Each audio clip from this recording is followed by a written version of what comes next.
Gentlemen,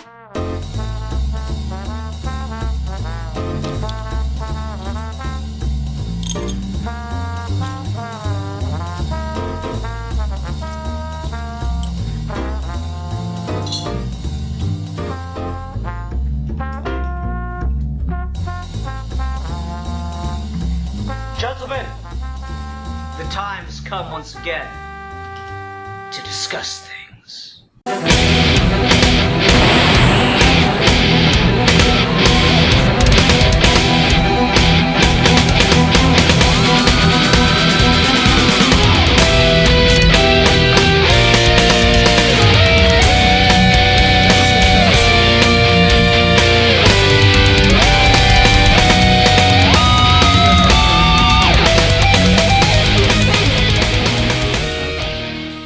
Hi everyone, welcome to another episode of Geeky Gentlemen. I am Sid Part 2. Joining me today is... A geek for fun. And a geek for evil. Oh man. No. Not even like a geek for boredom. It's just straight going to evil. It's just Straight up darkness. evil. We are massacring people today. We are going to give you ultimatums and then genocide your entire universe. Hot damn. Alright. Well, Steve woke up on the wrong side of the bed. Anyway, so Alfie picked our topic tonight, and it's not exactly vague, but I do think it's one of those ones that requires a bit of explanation. So what are we talking about tonight, sir? Tonight we're going to be talking about something that's pretty relevant, and that is Ultimate Universes. Now, I'm sure if anyone is familiar in the comic book space knows of something like Ultimate Spider-Man or The Ultimates from the 2000s, Ultimate Spider-Man by Michael Bendis and The Ultimates by Mark Miller.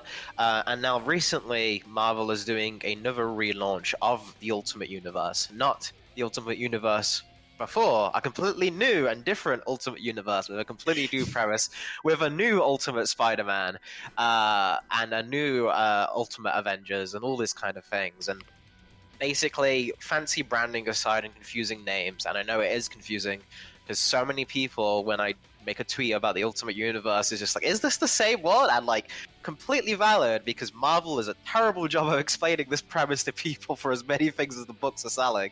Like, it's terrible how they are marketing this. But the general idea I want to talk about is, we do superhero reboots a lot, specifically at DC, and this isn't just tied to superheroes. We can get quite broad with this depending on just franchise IP thing. But the basic idea, and I'll use what Joe Quesada did as like kind of the template for this, of the Ultimate Universe, was making a new version of something specifically aimed at bringing in new readers, new audience, as almost like a best of, here's all our top creators on a brand new take that we haven't seen before. Another example of this is definitely the Earth 1 DC line was an attempt at something like this, trying to get big creators on fresh takes that were tried specifically at a different audience than the average comic book reader. And then as well, you could argue as well, Didio tried that earlier with the All-Star line. We're trying to get top creators and top talent on specific one-take versions of these characters. So I apologize if that covers a large amount of things. I'm sure we'll narrow it down as we talk about specific things, but just kind of gets to take us off, focusing on like the main thrust of the original part of this, since it's over now, and I'm sure both of you have at least some experience with it.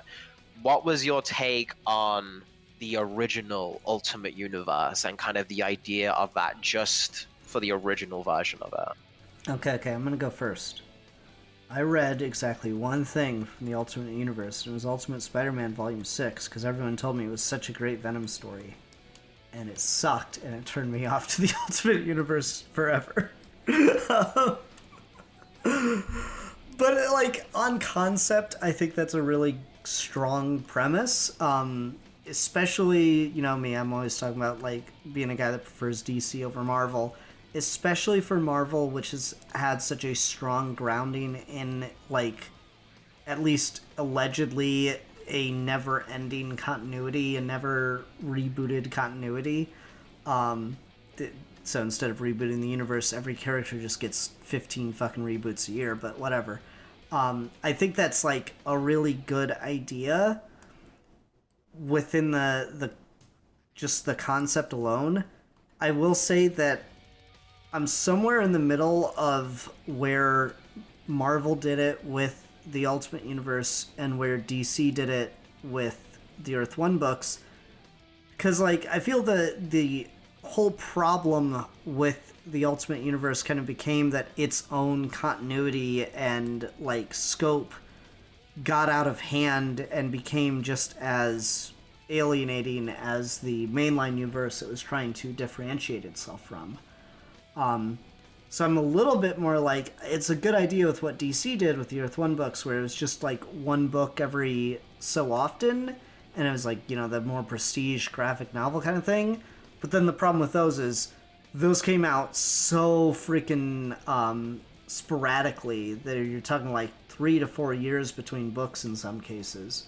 I still don't know if we're ever getting Earth 1 Superman Volume 4 or not. We are not. We are not, okay. But like it's, which is arguably worse because that one set itself up for more. I don't know what I've been out of the loop for too long on whether or not Batman's continuing. I have the second volume of Green Lantern, which I know it's not getting a third, and I just haven't read that one yet because the news just kind of disappointed me. But like, conceptually, I like that a little bit more, of making it slightly more sporadic, not making it single issues, so it doesn't feel like it doesn't have as much time to get out of hand and become completely what's the word I want? Unpenetrable, like a lot of people feel that comic book continuities kind of become. But at the same time, I do think that 3 to 4 years between books is fucking ridiculous. You know, one book a year, maybe 2 would have been good. But here we are.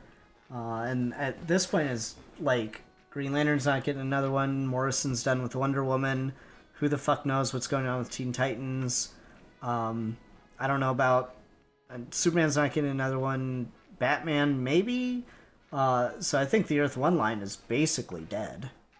So I don't know. It's interesting. It is pretty funny when you talk about like the release date, right? Because you've got like the Virgin J. Michael Straczynski releasing 3 Superman graphic novels in the span of 5 years.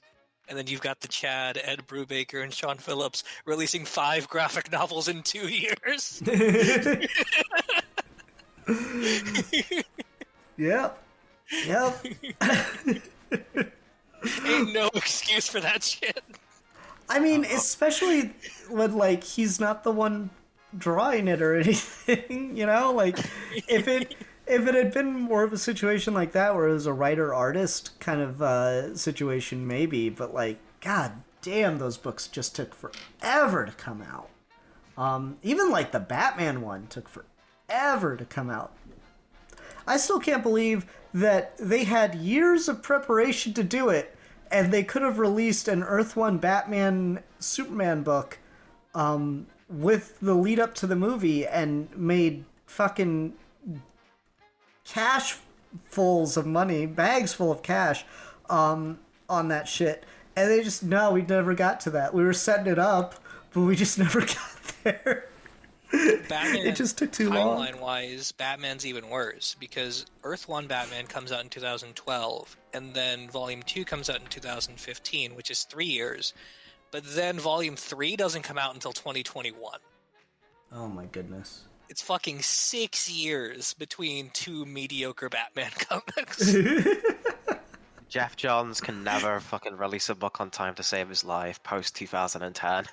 It's true. Like, it wasn't even Gary Frank's fault, who's the goddamn artist. It was Jeff Johns not finishing the goddamn scripts. That's ridiculous. He started like 5 different Shazam ongoings that each individual one of them never got finished. Damn. And again, the Chad Grant Morrison's the only one that was able to stick through it, because Wonder Woman Earth 1 was 2016, 2018, and 2021. So, like, it was just 2 or 3 years in between, which is still a lot, but it makes more sense. It's more consistent. Yeah, it's more consistent. Like, again, and 2 to 3 years is pretty reasonable. It's not great. Again, I think a year for a graphic novel is perfectly valid expectation. But it's like, you understand it better. Whereas fucking 3, 5, 6 years, holy shit. So again, I don't know. It's an interesting dynamic because like I do remember when I was starting to get into not comics in general, but when I was starting to become current on comics, which I'm not anymore. That was near the tail end of the Ultimate Universe, and I remember people talking about it like, it's just become so impenetrable now. I just can't.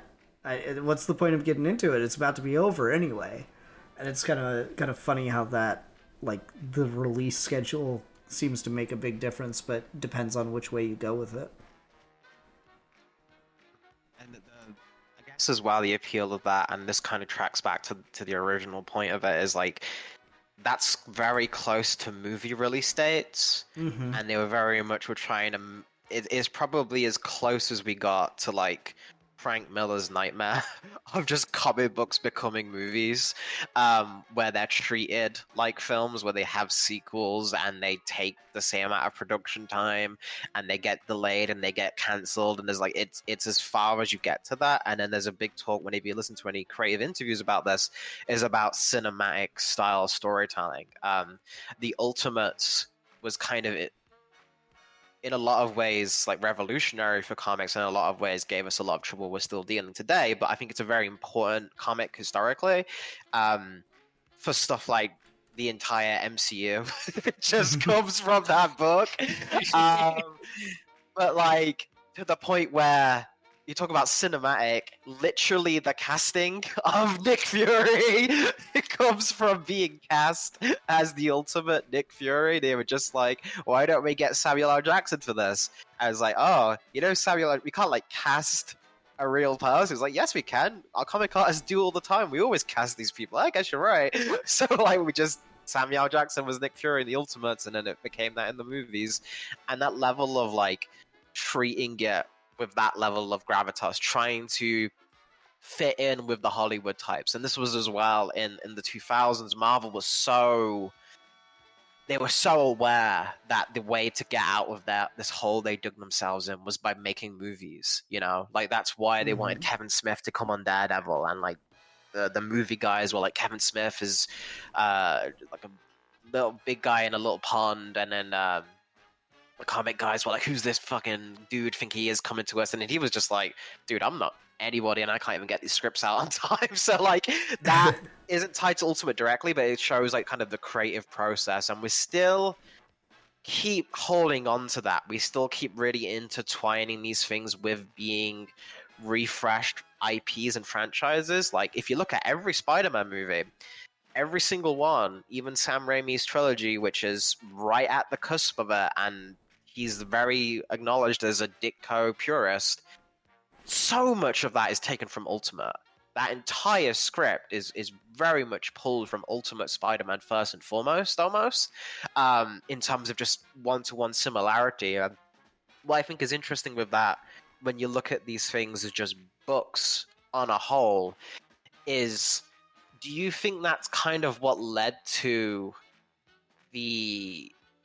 because they've always kind of be IP farms to a certain extent for the comics, but they used to be more so merchandise, right? Like you get a Superman t-shirt, you get a Superman action figure. But since the 2000s with Ultimate to now, do you think that's when like comic books really turned into our primary focus is almost always what can maybe turn into a movie one day? I mean, I think to a large extent, yes, because Spider-Man came out and made a fucking gajillion dollars. That was like the one. Like obviously you had the Blade and the Fox X-Men, but it was really Spider-Man that just fucking went through the roof for Marvel, and just kind of made it so like, oh, okay, now we can keep going with this. Remember like those old photoshops of like the pre-MCU Avengers kind of like dream movie that people had. It was like the fucking Eric Bana Hulk and shit.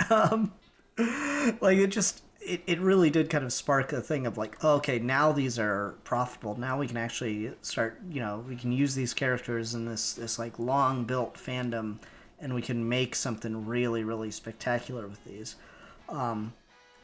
Which is to say, not that superhero movies didn't exist before and didn't make money before, but just not in the same way. Like Superman was just seen as a movie, Batman was just seen as a movie.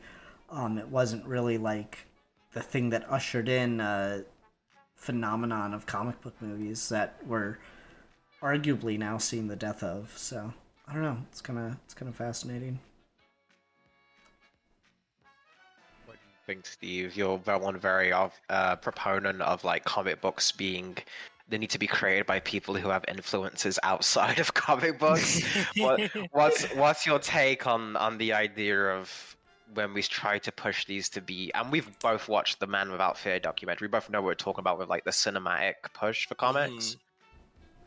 Yeah, I mean, Alfie, you and I are a little more similar in this regard because I really liked the Ultimate Universe for a really, really long time.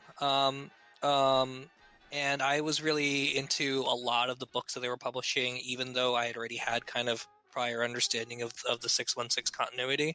And the pitch that it was supposed to be a jumping on point was even more specific than that, because the idea was supposed to be something along the lines of like, all of these characters have been around for like 60 years.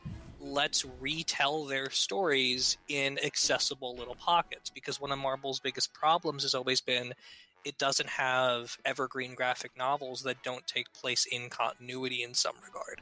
So like you could give someone Born Again, but Born Again's the middle of a run. Born Again's got a whole plot point at the end that just disappears unless you keep reading the Dennis O'Neil run. Or not Dennis O'Neil. What's her name? The other lady who wrote Daredevil right after that. Nascenti, the Ann Nascenti run. And you got the same problem with other like really big Spider-Man story stuff like Kraven's Last Hunt, where like it's part of a larger run, it's part of a larger context. You don't have just like regular Spider-Man stories that you can hand people in the same way you have All-Star Superman. And they tried to remedy some of that and try to combat what DC was doing with Vertigo, both with Marvel Knights and the Ultimate Universe. And these were the kind of two moves that were ushered in post-Marvel bankruptcy to kind of like get the readership back and get cash again. And Ultimate Spider-Man was probably on paper the better idea, even though Marvel Knights is the thing that ended up saving Marvel's ass. And I really like Ultimate Spider-Man up to a point. But the problem again is like, yeah, it gets so in the weeds about its own continuity and its own version of the characters that it's almost unreadable after a certain point. Like I remember when it got relaunched as Ultimate Comics Spider-Man, and there was like a recap issue where you just had like clone Gwen Stacy talking to Peter Parker and Aunt May and the Human Torch, and it was just the most confusing nonsense I've ever read. It got really clunky. But I enjoyed parts of what the Ultimate Universe were kind of going for, and I do have like deeper thoughts about like what Mark Miller was trying to do with the Ultimates and sort of capturing the British invasion tone without understanding any of the sort of political underpinnings, but we'll sideline that for a second. As far as the movie things go, the bigger problem with like trying to treat comics like movies is they have an entirely different skill set, and they have an entirely different sense of like what makes a good story. With comic scripts, they are very particular. And you mentioned Kevin Smith writing Daredevil in the early 2000s, and one of the big problems with Guardian Devil is Kevin Smith doesn't understand how a comic book script works. So Joe Quesada was like, let's just write it as a movie screenplay, and then I'll just turn it into issues. And it's a good enough story, but Kevin Smith is far too wordy. There's sort of no attention paid to like the rhythm of a page outside of just like Quesada's like natural instincts, and it gets like extremely clunky. Not because the art's not good, not because the story at its core isn't good, but because Kevin Smith just doesn't know how to write a comic. And when you start doing like these more script-based continuity heavy Wikipedia style info dumps in comics on the premise of making movies, at the end of the day you just kind of end up with lukewarm movie pitches and just really bad comics. I like some of the Earth One comics more than most people. I think the Earth One Superman books are actually pretty good for the most part. I like them more than Man of Steel, even though they're very similar pitches. Oh my goodness, that's the thing yeah. that still throws me is I just know. how much Earth One Superman is just Man of Steel. But part of the thing about that is Earth One Superman and Man of Steel Superman, despite being very similar takes, are being crafted by two people who are good at their medium. J. Michael Straczynski and Shane Davis are good comic book creators, in the same way Zack Snyder is a filmmaker who understands how film works. And their shortcomings are inherent to their flaws in their respective mediums, not because they're trying to ape each other. When you start getting to the other territory, when you start getting to people who are just like writing scripts purely for the idea that they're going to one day be adapted, like Mark Miller does eventually, you just have things that are completely illegible, like Nemesis. I don't know if you guys remember that, but like, what if Joker was Batman is basically the pitch of that, and it's just so fucking bad. And it clearly exists because he wanted to eventually make it into a movie. And that Is kind that of the one stuff. about the supervillain for his Superman that went bad? Or is that a different character? No, I don't think that's the same thing. Yeah, that's Nemesis. a different one. Yeah. Yeah, Nemesis has got like an all-white costume and is like gun-toting, and he's basically like a cross between Riddler and the Batman almost, where like he just like shows up and like challenges the police to stop him, but he's just as competent as Batman is, and the hero is basically Commissioner Gordon. It's really bad though. It's awful. It's just garbage comic. But the whole sort of impetus for something like that is like movie. You know, like it's a how do you cloak things that are trademarked by Marvel and DC into something that's recognizable as that while being legally distinct, so that you can turn it into your own sort of profit empire. I mean, at the end of the day, and Ian, you and I had talked about this before, no one who makes good comics and no one who really gets into comics does it for the money, and no one really does it because they like Marvel or DC or they like the working conditions. They do it because it's like a passion for them.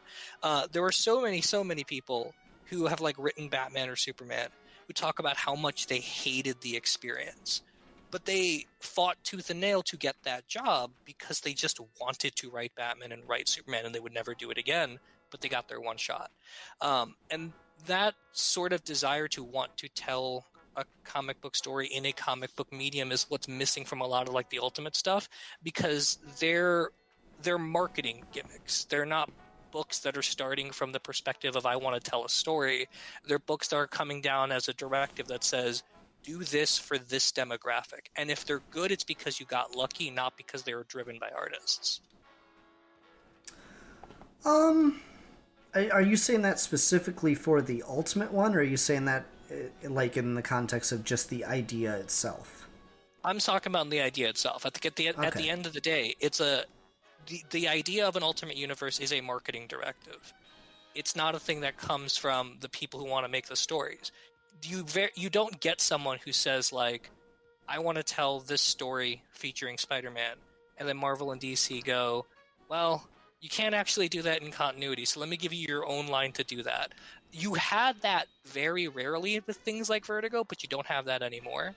And so when you start pitching things like Earth 1 or Ultimates or the new Ultimates line, all of that stuff, well, not the new Ultimates line. New Ultimates line is more Jonathan Hickman's pet project, but when you start pitching these things that are coming for like demographics to capture a certain readership, they very rarely pan out because the people who are doing them, only a very few of them have like legitimate stories they want to tell, and the rest is kind of just filling out a line. Like that's the reason Ultimate Fantastic Four could not keep a writer, or Ultimate X-Men basically collapses after Mark Miller leaves. Okay, because I don't know if I'm gonna fully disagree with you, but I am gonna push back a little bit, and I do think there is an advantage to just doing a new line that is, you know, a fresh continuity. Without any of the trappings for the possibility of telling new stories. I don't really know if I can make the argument that this has happened. Well, no, I'm gonna make the argument because I think the Green Lantern Earth 1 book is, like, Volume 1 is really fascinating because it is a wholly original take on the origin, the setting, everything. Seemingly because it's just, I just have this weird take on Green Lantern that I want to tell as, like, a sci-fi space adventure in, like, a similar vein to, like, fucking Alien, of all things. And then it just kind of goes off and becomes its own thing, and it, like, especially by that point, it feels like the Earth 1 line was more or less dead. So it kind of just became an opportunity for a really unique story to have its own setting and its own grounding, and I do think that is something that that, like, this, whether or not it's a marketing gimmick, does provide to a creator of, like, hey, you know that Spider-Man story you always wanted to tell, but you kind of needed Gwen Stacy to be, like, alive and around for it? Yeah, we're doing a new Ultimate Universe, so if you want to do that, now's probably the time. Okay, thank you, let's go. Like, that just seems like a really good creative opportunity to have, where you could just not have to worry about the fact that, like, oh, well, this guy's been dead in the comics for 10 years, and you gotta either justify a way to bring him back that has to, you know, meet with the upper brass and please the fans, or you can just, here's this other universe where you can just do that, and it's not a big deal that the mainline version's been dead for a while. I don't know, I think there is a distinct advantage in that, like, could provide, and has in at least one case that I've read, Yeah, I mean, I agree with the that. opportunity to do something that you otherwise would have to jump through a lot more hoops for. No, I mean, I agree with that. I 100% think you're right on that, where I think you can get those situations where, like, a new continuity gives you the opportunity to do something else. I'm just talking about, like, in general, where the universes come from a Marvel and DC perspective, is for that sort of marketing tier of how do we get new readers. And consequently, you can certainly have situations where someone wants to tell a story that's more suited for Earth 1 or Ultimates down the line. But I don't like the idea of Ultimate Universes in general, because I also just sort of feel like you should just be able to tell whatever story you want regardless of continuity. And so, like, relegating it to trying to do things like Ultimate Universe to make it fit within a brand can hinder you more than it helps in the long run. 90s Ghost Rider is a really good example of this. 90s Danny Ketch Ghost Rider was basically a ground up reboot. The Johnny Blaze stuff has, like, a definitive ending where he loses Zarathos and he goes off and gets married and the book ends. And so when they brought Ghost Rider back in the 90s, it was a brand new character, and it was a brand new spirit of vengeance, and it was a brand new pitch, and it was completely unrelated to the other Ghost Rider. And for those first, like, 15, 20 issues, the Howard Mackie Ghost Rider was really, really good. And it was selling really, really good. And so much so that for some months it was selling better than Spider-Man and X-Men. And so when Marvel saw that, they're like, oh, Ghost Rider is really hot. That means supernatural and demon-themed characters are really hot. So let's make a second Ghost Rider book called Spirits of Vengeance. Let's bring Johnny Blaze back for no reason. Let's launch a Morbius book, a Blade book, a Darkhold book, and let's make them all cross over into an event about the supernatural characters. And the second that happened, it completely tanked the book.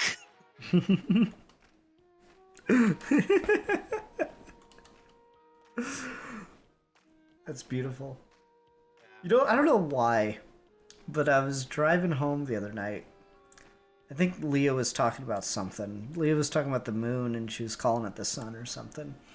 And it just reminded me of the title of that fucking, like, Marvel 90s dark magic characters, the Midnight Suns, and I was like, God, Yep, that's such a that's the fucking line. cool name, though. Yep, that was the line. It was the Midnight Suns. It was fucking awful. It was such a cool name. How could it have such a cool name and be so bad? Because I'll let you in on a little secret. It's 90s Marvel. That's how. That's why. But, like, Alfie, isn't that just the sickest fucking name in the world? It is. I remember there's a video game they released recently. Oh yeah, I forgot about that happening. Yeah, Yeah, so that was that whole thing, and when I saw it, I was like, "Oh, Midnight Suns!" And the trailer was like this beautifully animated, like CGI cutscene of like all the villains versus like there's like a demon Venom and demon Mm-hmm. Wolverine and Spider-Man. And it's like, "Oh my God, this looks amazing! It's the best game ever!" And all the cutscenes people post have like really deep cut, like comic raps. It's like, "Oh, it's amazing!" You see the game, it's like, "Oh, it's a turn-based card game." Oh, God damn it. It's like, oh well, never mind. Okay, this was like the biggest like blue balling I've ever had in my entire life. And I'm sure it's Completely a lives fun up to its game, namesake. Completely lives up to its namesake, apparently. but like, goddamn, Literally. if that was like a fighting game, like the Marvel version of Injustice or something else like an Ultimate Alliance type game. So yeah, Midnight Suns as a title, peak. Sadly, rarely so in the execution. The whole Midnight Suns. Sorry, it's just real quick. The Midnight No Suns problem. line is also really fun because as the supernatural heroes started forming their own books, not a single one of them lasted. I think more than a year, with the exception of the secondary Ghost Rider title. And when I was trying to collect all the issues of '90s Ghost Rider, nowhere, not for the life of me, could I find a complete set of those old Darkhold comics. And I can't fathom who's holding on to them and refuses to sell these 90s ass crap comics. But to this day, I was trying to look for that complete set of the Midnight Suns crossover, and I could never fucking find it. That's so funny. Oh, Anyway. it's amusing. Go ahead. The thing I wanted to say though, just because I'm not kind of on the back of this, and Steve's point about like the different universes and stuff. Ian, for you, you mentioned at the front of this that you got the one thing you read was the Venom story, right? And I know your saga with this of trying to find a good Venom story, because trust me. Yeah. I've been doing the same since I've been 6 years old. They don't exist, man. We're united on this. But like the thing I want to ask you, and kind of like what you think of the general kind of like monkey's paw of the Ultimate Universe, right? Is say you did read that Ultimate Venom story, and say it wasn't what you read, but it was your ultimate like dream, your own, this is be the peak version of how I want Venom to go down version of that story, right? And that was like, oh, I finally found like the best Venom origin. Venom doesn't show up in Ultimate Spider-Man that much, and now that you've had that story, because a lot of readers say this is like a problem with the line, I want to get thoughts on it, because it's meant to introduce new readers, but if you're only introducing them to Ultimate, what next, you know? Like, because you can't then go read the Ultimate Venom story and then read another 616 Venom comic, because it's completely different. So you're not really introducing them to the world that you can't read. You can get away with it because Spider-Man's got such cultural knowledge, right? Like everyone knows the beats. But you can't read Ultimate Fantastic Four, Ultimate X-Men, and then go into regular X-Men or regular Fantastic Four and expect to know what the fuck is going on. Like, do you think that's kind of a almost like self-defeating prophecy, or do you think that doesn't really impact much? If it's a good story, it's a good story. I mean, I think you're definitely onto something there. Instead of using a thing that, like, as a maybe imagine this example, I'm going to use like the real example, which is Wonder Woman Earth 1, because it's like the best Wonder Woman comic ever fucking written, outside of Bombshells maybe, and you know, like, oh yeah, so you could go and read the other Wonder Woman comics and like maybe they won't suck. Because she's a character that's just had a fucking hell of a time. I remember we were doing like a tier list or something, talking about, you know, where characters rank, and I'm like, no, I love Wonder Woman. Wonder Woman is one of the greatest comic book characters of all time. Unfortunately, her books are often terrible. So that's what kind of like limits her from being a really great character, the you know, perfect change nothing. No, please give her good books. I still get mad about the fact that I read like a year or 18 issues, I think, a year and a half of fucking what's his face that did Starman, and then just never had to write anything good ever again, according to everybody. James Robinson, yeah. Yeah, with his fucking Wonder Woman run, it was terrible. it had a cool design for Silver Swan, but that's not on him. Like, I guess kudos for thinking to drudge up that character and, like, get an artist to do a cool design for her, but nah, it's a fucking terrible book, man. That does create, like, a big problem. Someone comes up to me and is like, hey, and I want to read Wonder Woman. What's some good stuff to read? I'm like, oh, Earth 1. Earth 1's the best. And then after that, just stop, because maybe some stuff will be good here and there, but you're better off just you've read the peak. Now stop. And yeah, that is frustrating. Flip side of it, though, I don't necessarily expect someone to dive in with both feet based on one good read of a comic. I think, like, we as comics fans have such like a need for people to, like, really get into them. And like, I'm still struggling with this myself, even though I've been getting, like, a little bit more distant from the fandom. A couple months ago at work, one of the guys that I work with is talking to him, and he's like, and I want to read, like, a good Batman comic. What's a good Batman comic for me to read? I'm like, just anything, just whatever. I'm like, he's like, yeah. All right, I'll bring in Earth 1 and you can read that. Or not Earth 1. I'll bring in Year 1 and you can read that. And he's like, dope, let's do it. So I brought him in Batman Year 1, and I brought him in, I'm like, okay, you want to keep going? He's like, yeah. So I brought him in Man Who Laughs, and I was going to bring him in Long Halloween, and he's like, I've got some paperwork stuff I need to be doing during my lunch break, so I'm just going to give these back to you. I'm like, okay. He enjoyed the thing. He talked to me about it. He really liked it. He was into it. I'm like, so you want to keep going? And he's like, yeah, at first. And I think that's, like, more typical an attitude that people have. Like, when we recommend a show to someone, it's always great when they, like, get really into it and watch every episode and every season. But, like, you can watch, like, 3 or 4 episodes of Star Trek and basically get it. You can watch a couple of really good episodes of Doctor Who, and you're probably getting about as much out of it as you need to.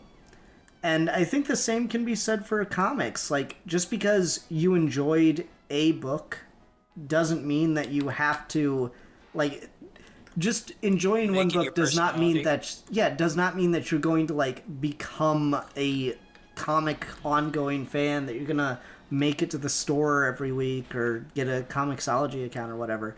And I think those, like, both of those experiences are just equally valid. Like, yeah, I read this one Spider-Man comic that I really liked. It was pretty cool. Oh, did you want to, like, go further? Nah, I was pretty happy with just the one experience, just the one good book. That was kind of all I needed. I think that's, like, a perfectly reasonable and valid just way to go about things, in all honesty. I completely agree with you. I feel like there is definitely, like, this weird insecurity with American superhero fans in particular, where they want everyone to like superhero comics as much as they do.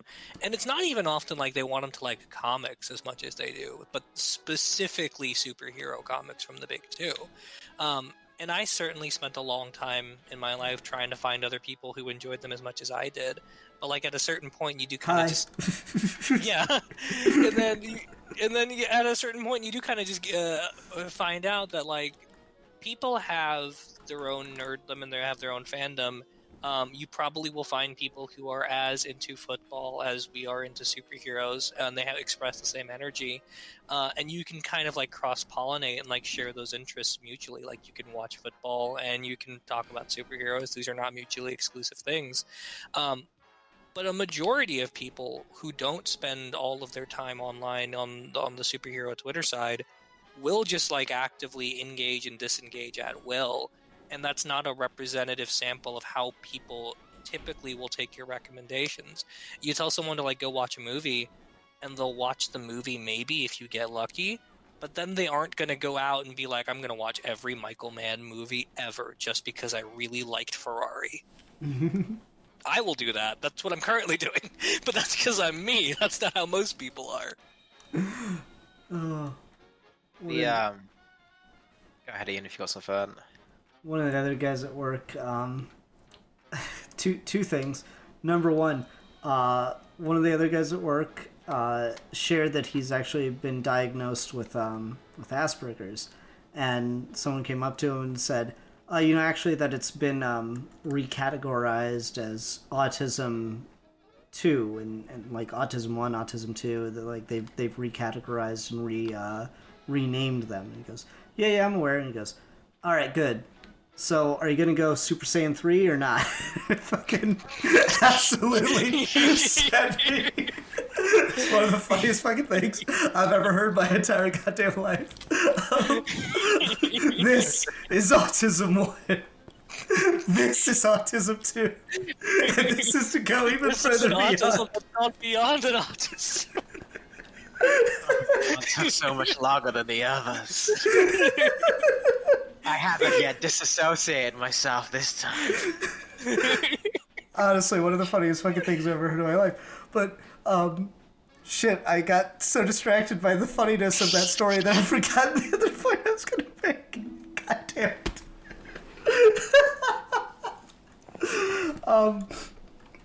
Okay, yeah, what it is.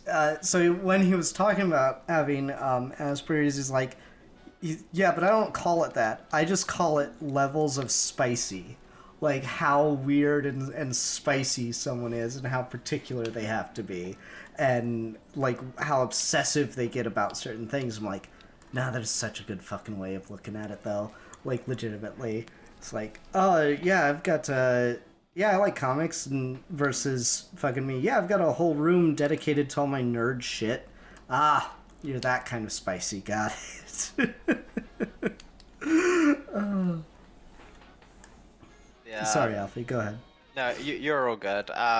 The thing about that as well, to your point of like people kind of dropping in and going, is it's interesting, and I think that the timing of it is very right. Is that's exactly what's happening with Ultimate Spider-Man? Is this Ultimate line didn't just start? They've had a couple of books that have come out already, like I think like 5 issues and stuff, and they've sold like decently thing. But and they've announced other books like Ultimate X-Men, Ultimate Black Panther, stuff like that. But the reason why Ultimate Spider-Man has just exploded, like I keep seeing posts from people who own comic shops saying they're already sold out in like the first half of the day, and they haven't had this kind of impulse in like so many years, if ever, for some of these places. And I entirely believe anyone who's getting like excited about that is like, oh, Spider-Man has saved the comic industry, is needs to take a step back and just realize there's a bunch of factors for the success of that. Is A, it's a Spider-Man book. It's always going to sell like fucking hot takes. B, the marketing and the specific time in history for this is very specific, where there's no new movies out. The game with Spider-Man 2 just came out, but it kind of had like a really lackluster post-launch so far, where people are kind of like craving for more from it. It got them back into it, but now there's nothing else to go to. Everything on YouTube and online has been dominated by the current Amazing Spider-Man run, and people who don't even follow any comics know about Paul and Mary Jane and all that. It's reached that level of just, it's still not the average person on the street, but it's reached that like secondary tier of nerdom, of just like the TikTok commentators or the Instagram commentators or the YouTube commentators, the people who don't actually engage in comic book discourse but just like hear about stuff from these YouTube channels. And then it goes even further with that, where Ultimate Spider-Man was, for a lot of people, that very specific, oh, I had those trade paperbacks in my school library, or oh, I picked up that one book. There's a lot of people with that comic book experience. I don't know this because I had this, a lot of friends had this. That would be the book where you kind of just picked up one trade and read a story and then never read anything else, and that was just your comic book. The fact that it had a video game that was tied into that specific version of the character as well. It's still the best Spider-Man game. I don't care what anyone says. That game fucking rules. It absolutely, it holds up to this day. It's phenomenal, and I wish more people did that, where they were like, why don't we just tie in our run to the game? Like, it's a fantastic. They got Bendis to write that sucker. Like, it's But no, fantastic. the other thing about that tie-in, sorry, you can continue. But the other thing about that tie-in is like it's not even like a new entry point tie-in, but like it's specifically in canon to the Silver Sable story, and it like takes place over the course of like volume 10 or 11. So like it's super late into the run. And yeah, it works. People went nuts for it. But like, because Yep. of that, the Hickman book is kind of riding on all of these different factors to make this a huge success. Plus, obviously, the elephant in the room of people have been begging and campaigning for Mary Jane and Peter Parker to be married and have kids, and that seems to be the hot thing, right? So, like, people are kind of hyper-focusing on all of those elements. And I don't think Marvel's stupid. I think Marvel is very aware about all of that. I think they I don't think they expected it to do this well, but they definitely expected it to do really, really well.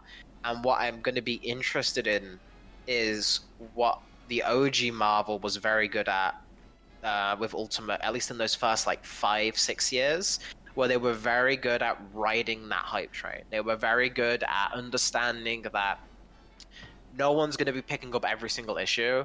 They're just going to be picking up a issue when a character shows up. Because the advantage you have with this universe thing is you get to do not only the new number one, but you get to do the first appearance of a new character, and then that version of that character may be what is used in a movie or a video game down the line. I remember if you go to buy the first appearance of Ultimate Doc Ock, or the first appearance of Ultimate Venom just as that single issue, it's not nearly as expensive as the original versions, but still decent. Like, it's decent books for that kind of thing, and I think with that idea of being able to use that in an internet age, that's kind of getting on what you're talking about with like, this is the book that's going to be for the people who are going to pick up and go.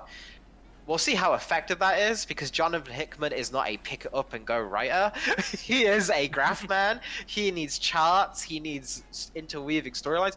Bendis, for all his compression, is very much like catching an episode on TV of a show during like when cable was a bigger thing, right? Where like you'd just watch an episode of 24, and it didn't have to be in the season that you knew where it was coming. You have to watch it in order. You could just kind of get what was happening. It's kind of the same with like Ultimate Spider-Man, or even more so like a sitcom, right? You just watch an episode of Friends, and you don't need to know the previous episodes because normally they kind of fill you in, and it's just the dialogue and the conversations keep you engaged. So I'm going to wonder how successful that is going to be versus this new wave of the Ultimate going in, and like if it has any legs. Because the original universe, as much as it did fail, it did last longer than the New 52. It is still probably the most like successful experiment of that modern age that we've had today. Nothing has quite beat that in terms of length. I think it was like a good 10 to 15 years. Yeah. It's interesting that it... I've never really like heard it put in those terms, but yes, you're right, and that's fascinating. The fact that it did outlast an entire reboot of DC, which has seemed to be getting shorter and shorter every time they do it. Yep. At this point. So I don't know, that is interesting. Because what, it started in like 2000? 2001. Okay, and lasted all the way until like early 2010. So yeah, that's Yeah, like crazy. 2013, 2014. Like 2014 or 2015, yeah. Oh wow, so mid 2010s then. Then I guess it was coming. That I guess I had it misremembered in the timeline. I thought that was ending in like 2011, 2012, not. Because that's where Miles Morales comes from, and Miles had his own run that lasted for like 3 years, 4 years in the Ultimate Okay. Universe. Yeah, my bad. Then I guess I mistimed it because I don't fucking read it. So. No, you're all good. You're all good. It feels like that because once Peter dies, it feels like, oh, that was when everyone was like, oh, the Ultimate Universe is over. But then it just kind of stealthily limped along for like 4 more years. No Yeah, one really gotcha. noticed there. Well, like at what point did at a certain point wasn't it just the Spider-Man book and nothing else was coming out? Yeah, it was just Ultimate Spider-Man, and then like Okay. a couple of crossovers. Okay, because like I remember, the 2000 stuff. I remember like seeing that it was like everybody had their own book, and like I remember fans complaining about like Ultimate Iron Man armor sucks because it's like too hard to draw because it's too complicated and shit. Uh, So it's kind of funny to think about in those terms. And again, it's weird to contrast it with the Earth One books because they're just such like a particular like thing, and they again, I think it's just I always kind of I think the reason I gravitate toward DC so much is they seem to think a lot like me when it comes to these things, but then they fuck up in ways that I'm like, no, obviously you don't do it that way. Because again, just the length between books thing for the Earth One line. Like you mentioned the All Star line, and I guess that's similar enough, but it's like, I don't know, All Star is almost like proto Earth One in a lot of ways. There's a lot of weird stuff going on with that one. All Star was just what, Superman and Batman, right? Did All Star even have anyone Superman else? and like half of Batman, because All Star Batman never actually ended. Yep. they never made anything else. There was like a big plan for it to be like a big expansive line, but then it just kind of it kind of fell through. Yeah. And so crazy. All-Star Superman, one of the greatest Superman stories ever told. All-Star Batman and Robin. What the fuck was that, Frank Miller? It's interesting as well because people don't remember it because it's so kind of everyone when they hear about All Star just remembers reading it in trade paperback. Like you'll very rarely meet anyone who read All Star like issue to issue as it was coming out. Like that feels almost like a mythic. Like I've heard more people talk about reading Dark Knight Returns issue to issue than All Star Superman issue 2. Like no one ever talks about that. But All Star Superman got delayed a lot. Like, All Star Superman took like like I think it was like 3 years to come out fully. It's a 12 issue series, so like again, it makes sense. That is pretty big delays, yeah. But quietly, it took a while to draw that book. But because it was so successful and everyone reads it the way they do, no one ever talks about it like that. But because All Star Batman and Robin's so infamous, all anyone can remember is also the delays. If that had came out and it was like a Dark Knight Returns level success again, the delays would be like a footnote. People were like, "Oh yeah, it was worth it though," you know. I'm the goddamn Batman. The delays were totally worth it.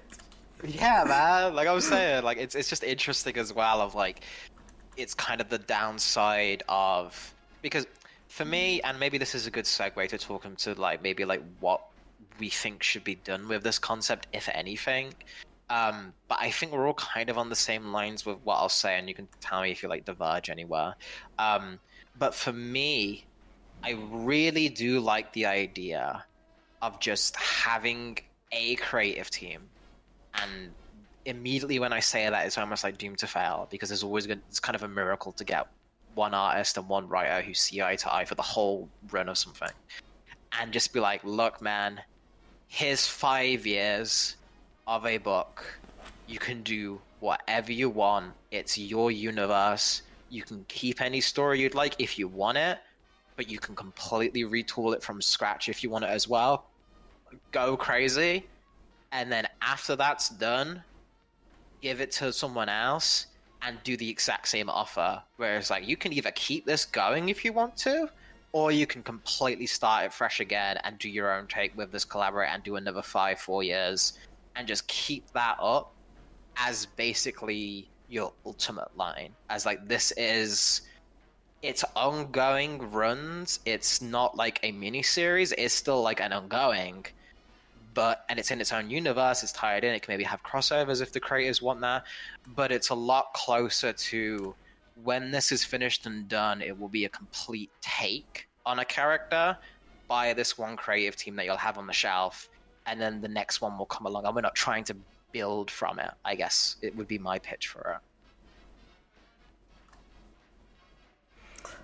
I mean, yeah, it just sounds like how comics should be when you think about it, honestly. But yeah, it is very rare to get that, especially like when you consider that what a creative team has to do to stay a team for a long period of time. That is such a monumental undertaking in a lot of ways because it can take years or months or days to write a script for a single issue comic or a graphic novel or whatever, and then it can take triple that time to draw it, depending on the level of prestige, I guess would be a good way to think of it. The level of prestige that the art is expected to have.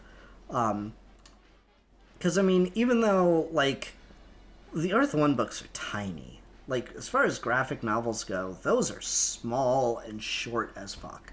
Like, what, 150 pages, something like that? I don't even think they're that long. Yeah, like, maybe 100. Like, so the level of art you expect to get for the price tag associated with those is just completely different than the level of art you'd expect in, like, a monthly book, you know? So it's like, there's factors like that to consider as well, with the turnover time for art, and it's kind of nuts to consider. Well, and I mean, at the Okay, end of hold the on, day, my daughter's knocking at the door. Leah, what's up? Is his editor? Yeah. Leah, what are you doing? I'll be back, guys. Uh-oh.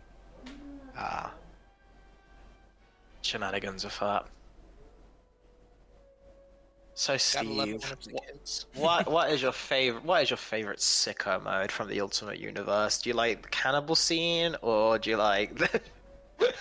You know, there's so much fun sicko shit in the Ultimate Universe. I love. I mean, I told you before. I really like. I love how Ultimate Red Skull is Captain America's bastard child who hates his dad so much he ripped his own face off. He ripped his own face off because he looked So too much good. like It's That so was Hickman fucking who wrote good. that one, right? No, it was Millar or Miller. Was that Miller? I think Miller had left by that point, though. Nah. This is when they rebooted it as Ultimate Comics Avengers, and he did like a 10, 20 issue run for that era. I'm pretty I sure. swear Ultimate Comics Avengers was Hickman, though. He Let was me look on this it up. at some point, but I'm 99% sure Millar wrote the Red Skull story. Let me look. I Because- remember this because it tied into Secret Wars. Let's No, see. you're right. It was Mark Miller. You're right. You're right. Yep. You're right. You're right. Yeah, it was Mark Millar, and they had like a bunch of like famous artists from that point in time too. And there was Ultimate Comics Avengers, and there was an Ultimate Comics Avengers 2, which both kind of functioned the same way. But Yeah, that's so funny. that one was really good. The other moment I really like is in Ultimates 2, where Hawkeye gets kidnapped and his family gets murdered brutally in front of him. So then he rips off his own fingernails and murders all the kidnappers. Holy shit. Do you remember that? No. That shit was so funny. Insane, man.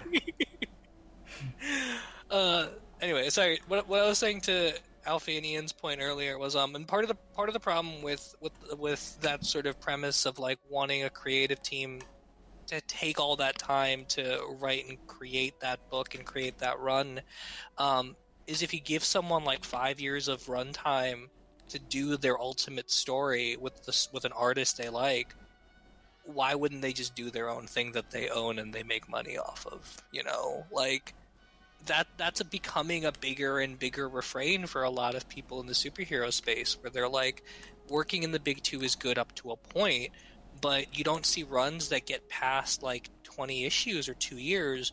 Number one, because the runs always get the runs always get cut off by new number ones on like a 1 to 2 year cycle, but also because they just don't want to be on there for as long as that.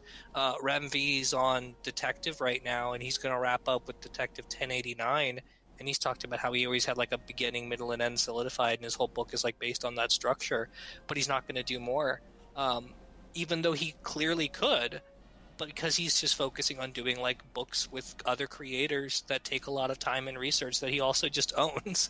And when you enter in like that part of the equation, this sort of returns to what I was saying before, where like the Ultimate Universe in theory can do a lot of stuff, but at the end of the day, it is kind of a marketing thing, and it's just a matter of like who's willing to play ball with that versus who isn't.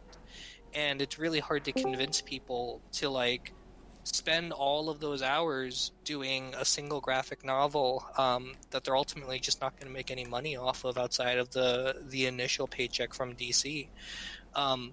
Black Label is probably the closest you're going to get to that kind of pitch, and I've kind of been loving Black Label because you're getting shit like Batman City of Madness, which is just Christian Ward drawing and writing the whole ultimate Batman story he always wanted to tell, and like Batman Joker Deadly Duo, which is just Mark Silvestri getting to tell his ultimate Batman story that he always wanted to do. I mean, I would really like the Black Label book if it wasn't all Batman. Yes, and that was where I was going. Was like you could get all these people telling their ultimate Batman stories, but you can't get anything else. So if you got a pitch for your Batman story and you don't want it to be in canon, you will get a Black Label, but you will not get anyone else on board. I want to do this Black Label Wonder Woman book. Oh, really? What's it about? Oh, it's just fucked. Ah, god damn it. Yeah, no, what reminds me of that is like it reminds me of the pitch where it's just like, oh yeah, we already got this idea for like a Black Label Superman book. It's like, oh yeah, okay, whoa, wait, no, the third issue was all Batman Joker. The third issue was all Batman Joker. So, okay. So you want to do? So it's Superman through the ages, but there's a lot of Batman. Yeah, yes, DC. There's a lot of Batman. Put the gun down. And then the fucking balls on them to then launch a sequel that is just a Batman book. I swear to God, dude, I will have so much more respect if a large majority of that Batman book is Superman stuff. Then I'll get the joke, right? Then I'll be like, all right, that was well fucking played. If it's nothing but Batman stuff, I'm going to lose my mind.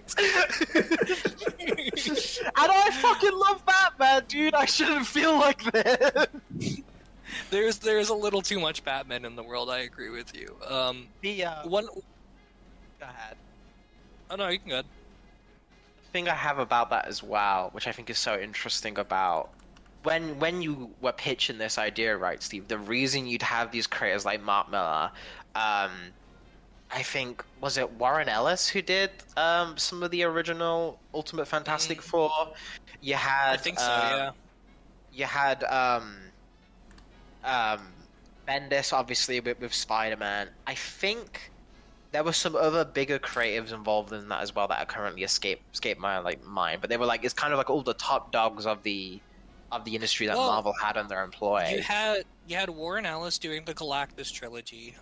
They recruited Mark Bagley, Andy Kubert, and Orson Scott Card, who, I mean, problems with him aside, recruiting a novelist to tell an Iron Man story is a big thing. You got fucking Damon Lindelof, who's famous for Lost, doing Ultimate Wolverine versus X-Men. You did these really, really crappy Daredevil and Elektra miniseries, but they were written by Mike Carey, of all people, who's famous for Lucifer. And then, of course, you got your Bendises, who's doing who did a lot of miniseries outside of just doing Ultimate Spider-Man 2. Like he did an Ultimate Sinister 6 miniseries, I feel like. He did, yeah. And all of that, I feel like the guys of that era, they weren't making as much money as the Image guys did. Like, no one in comics has ever made that amount of money as the Image guys did at their heyday. But they were making really good money at that first initial 3-year period. And it was the same with All-Star, where Morrison has talked about that he's still kind of living off the money he got from All-Star.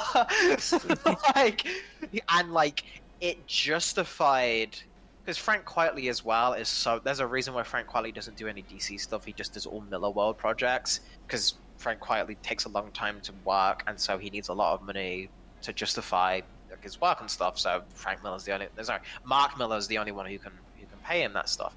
But before that, the dedication from him to draw 12 issues of All-Star using Grant Morrison scripts, which are intricate little motherfucking buggers. Like, you gotta be a really fucking good artist to get the best out of a Morrison script, and they'll tell you that themselves. They're like, yeah, this is, I'll just be happy with whatever they give me at that point. Because I'm expecting a lot by how much I pack into these scenes. you've got to have like some talent, you got to have like a financial incentive, and for some reason I think it's just in terms of like how the company is organized, in terms of what the residuals were on those books with different types of contracts versus the mainline books. Like, there was what you're saying, Steve, where why would someone dedicate that time when they could just do their own thing, where you got to not only do your own thing with an IP character and have pretty much complete creative freedom. Like, I don't think there's been any comments on. Clearly, no one told Frank Miller no with All Star Batman, so clearly everyone could do whatever the fuck they wanted. So like, there was this level of you get a lot of money, you get a lot of immediate attention that people are going to buy the book because you've got the marketing power of DC back in that day was like at its peak, and the same for Marvel. It's never been as good as it was in the 2000s. And then you had the longevity of knowing this is also going to be this is going to be reprinted forever. This is going to be something that's going to just be constantly listed because this is how you introduce other people to the brand. These are your clout chasers. We talk about in the NBA, right, of a team needs to win a championship to be legitimized. You got to have at least one championship run. Like, even Michael Jordan's got 6 NBA championships. The Chicago Bulls haven't won a single championship since Michael Jordan, but they're still remembered as the Chicago Bulls because of just what MJ did. So they can build an entire billion-dollar NBA franchise off of the back of something that happened in the 80s and 90s. And now, that's kind of what DC and Marvel do with these books. And if you can get in on that at that right time, you were kind of set. But that doesn't exist anymore. The Black Label people are not making even a fucking pittance compared to what they made before. And like, it's kind of insane. Now that's why you're probably only getting Batman pictures, because for the involvement and the money, Batman's the only one you're going to really see a sizable return on. Lisai. And I'm not speaking from that much of an informed position as well. That's conjecture. So if any of you guys know anything different, but it seems pretty plain to me that that's what the deal is. That's why it's the culture has shifted. Well, and the other thing that's really prevalent in people talking about the inside baseball of comics lately, and the beat reports on a lot of this stuff, or talks about it at the very least, is things like residuals have either stayed the same or gone down drastically over the last 20 years. And so, like, you could have sold a page in the early 2000s to Marvel and made a couple $1,000s off of it, and now that same artist for that same page would get paid like a fraction of what that would have given them before. And Marvel has always continued to have this reputation of like, they want the young, hungry artists, they don't want the DC establishment guys. And like, you watch documentaries and histories of, and like, they sort of talk in like that business entrepreneurial sense of like, we want the young people with their fresh ideas. But of course, I mean, that's not what they really mean. What they really mean is they want young, inexperienced guys living paycheck to paycheck that don't have the means to hire a lawyer, so that they can pay them a lot less to do a lot of Marvel work. And then eventually, when they start doing enough of it and have enough money to maybe hire their own agent to read over their contracts, they'll either jump ship and do creator-owned stuff, or they'll go over to DC. It's a sad state of affairs, but that's just kind of how it rolls for a lot of these people. Is like, when you pitch something like the Ultimate Universe, you are trying to build a brand and a market for people who want to get into comics with these characters, but you also need the people in the bullpen who are willing or want to tell those kinds of stories, and giving them the means to be able to do them. I mean, at the end of the day, you look at the Marvel Knights run of comics in that early 2000 period, which was happening concurrent to Ultimates, and you have Bendis relaunching Daredevil. Well, he didn't start the relaunch. It was actually Kevin Smith, but still, like, you had the Kevin Smith Guardian Devil story, that then went into the David Mack Daredevil story, and then Bendis, and then Brubaker, and then Andy Diggle, and then after Shadowland, you relaunched it again with a brand new #1, and that was the Mark Waid run. And Daredevil's a really good example of this, where it starts off in that Marvel Knights box, and it becomes this big flagship legacy where people get to kind of tell whatever story they want with the character. All of those eras are remembered very fondly for some degree or to another. Even the Shadowlands stuff, like, it doesn't start bad. It starts very, very good, and then it just gets bad over time. And that space to do that kind of thing just really doesn't exist as much anymore. You get a lot of 2-year runs. You get a lot of people who are only committed to doing something for a little bit of time because they know it's not worth it. And you don't have the trade market in the way that you used to, because a lot of the things that you see remembered as classics are remembered that way in part because they're good, but also in part because they are just reprinted all the time. I bring this point up a lot with something like It's a Wonderful Life or A Christmas Story, but there was a period where It's a Wonderful Life entered the public domain and it became something that was syndicated on TV all the time. And as much as I love that movie, you do have to kind of ask the question to a certain degree, how much of It's a Wonderful Life as a staple of American filmmaking is that way only because that's a movie that most people were able to see constantly from the 40s compared to anything else that came out that year.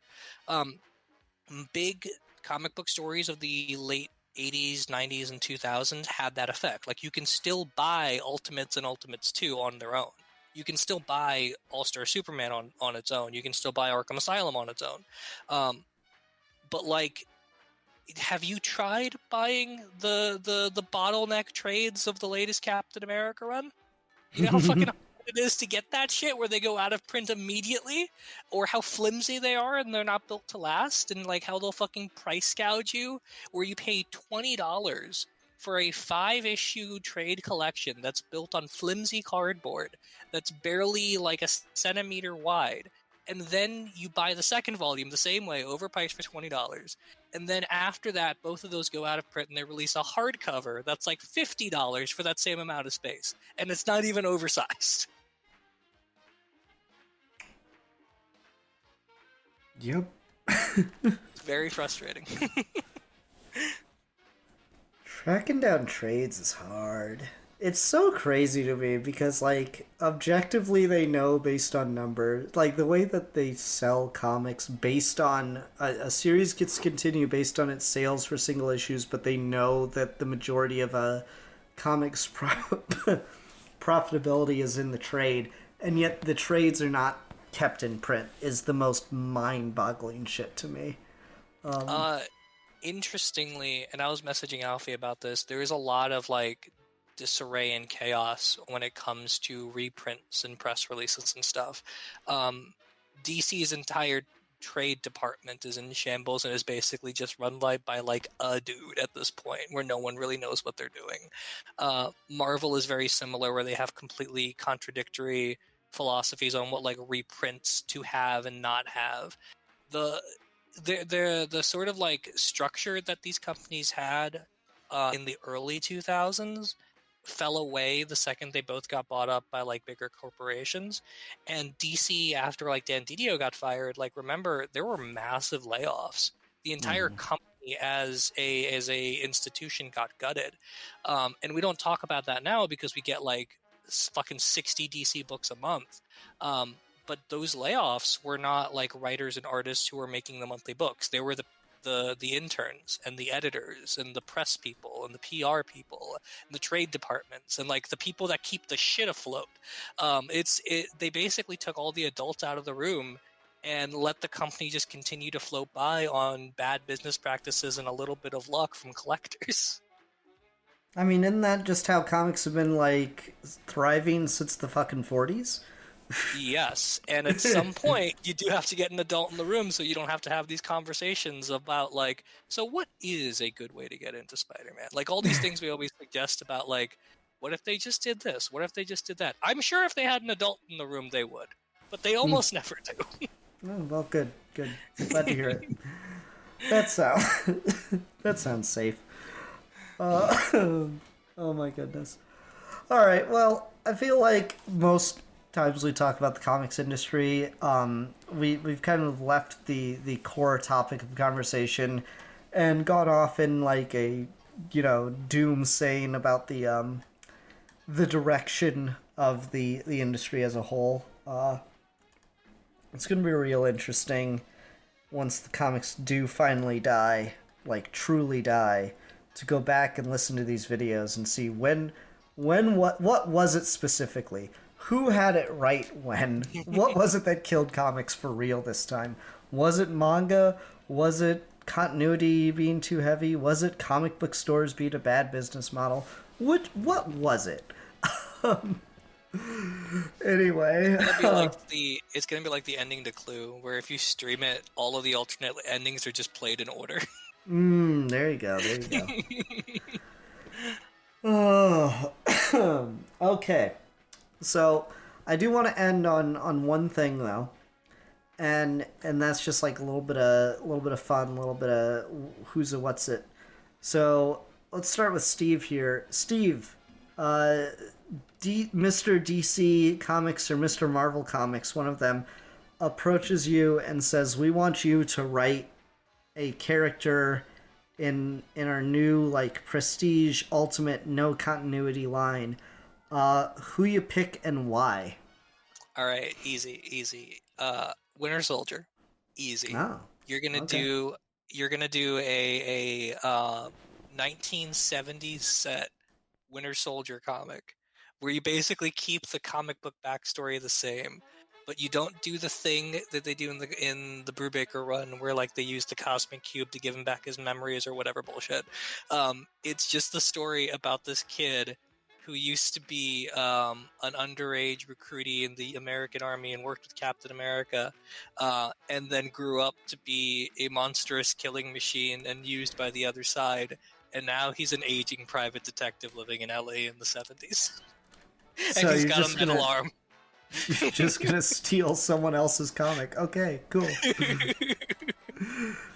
Alfie, Mr. Marvel or Mr. DC comes up to you and says, "We're going to give you a book in the Ultimate Universe. Who are you going to write?" Alfie? Is my microphone working? Okay. Yeah, yep. Okay, sorry about that. I don't know, that's tough, man. I'm trying to think of one that's like a little out of the box. It's like there's so many ones that have been like tread ground already. I want one that you can just kind of like no one is gonna know what that. You can just like kind of own that character now. Like I would like one where like the ultimate version just becomes the accepted version. Like people just like, oh yeah, this character's always just been like this. This is just an objectively. Oh, you know what? Actually, Steve's going with Winter Soldier, right? Give me Ultimate Nightwing. Oh shit! All right. I'm just gonna completely redo that entire concept from like scratch. I'm just gonna see what it looks like. Like, you know, like Bored Again, if we're stealing from people's work now who are better talents than us.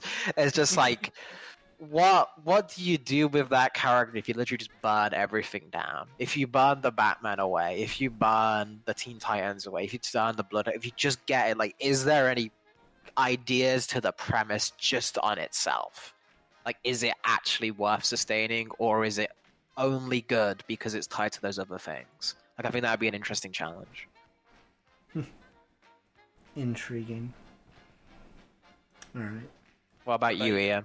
Okay, thank you. Jeez. God, it took fucking forever. Okay, so... Sorry, excuse me.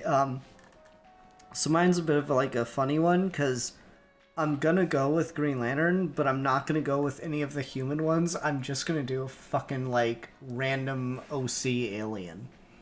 Because Nice. it's such a cool concept, and we often, like, one of my big problems with the like Green Lantern books, just universally, it's not just a Jeff Johns thing, is it just gets so like over focused on Earth when the whole concept is it's supposed to be like this big grand cosmic thing, that just making it like the lineage of a ring, you know, so like you do your volume 1 or your whatever, and it's following like the first guy to have the ring, and then you know you tell your big story with him, and then your volume 2 is starts with that guy dying, and you get your next one. I just think that'd be a fucking sick way to do that book. So yeah, there you go. Something you probably would appreciate is I saw someone the other day talk about how people overemphasize this idea that Green Lantern is just the space cops, when you could really easily spin it as these are space Arthurian knights, and they have values and chivalry and things like that that they are trying to persevere across the galaxy. And if you follow the ring like it's Excalibur, going through periods of like goodness or badness in the universe, and how that one single item becomes the focus point of a whole mythology and dynasty, that'd be pretty hype.